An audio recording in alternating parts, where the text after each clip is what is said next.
Je suis avec Nasrine Alabi du CEFIMA. Bonjour. Bonjour à tous. Dans cette rubrique, ce vendredi, on s'intéresse justement aux superstitions, je le disais en titre, mais principalement aux superstitions en Afrique. D'abord, qu'est-ce qu'une superstition? La superstition se définit originellement comme le culte des faux dieux, c'est-à-dire le fait de croire en des doctrines qui ne sont pas reconnues par les diverses religions. La superstition se définit également comme une croyance religieuse qui n'est pas fondée sur la raison et qui pousse à adopter un comportement irrationnel et sans logique. De nos jours, la dimension religieuse a quelque peu disparu pour laisser place à une dimension plus spirituelle.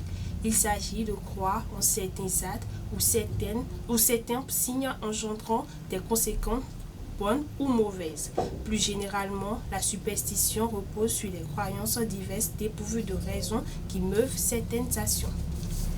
Et quelles sont, Nasrine Alabi, les valeurs des superstitions en Afrique? Elles sont nombreuses, ces superstitions qui ont traversé les âges et continuent d'ailleurs de faire parler d'elles dans les cultures africaines, notamment celles béninoises. On ne puise pas l'eau dans la nuit ou encore on ne fait pas la lessive la nuit. Ce sont là quelques superstitions qui ont bercé l'enfance de plus d'un et qui se transmettent de génération en génération. Plus loin, certains pensent qu'il faut respecter ces interdits car ils sont gages de notre culture africaine. Ces croyances au présage existent avec des explications dans chaque culture africaine. Voilà, c'est un peu bizarre. Hein? Certains croient et certains n'y croient pas. Alors, Nasrine Alabi, y a-t-il des conséquences à croire aux interdits?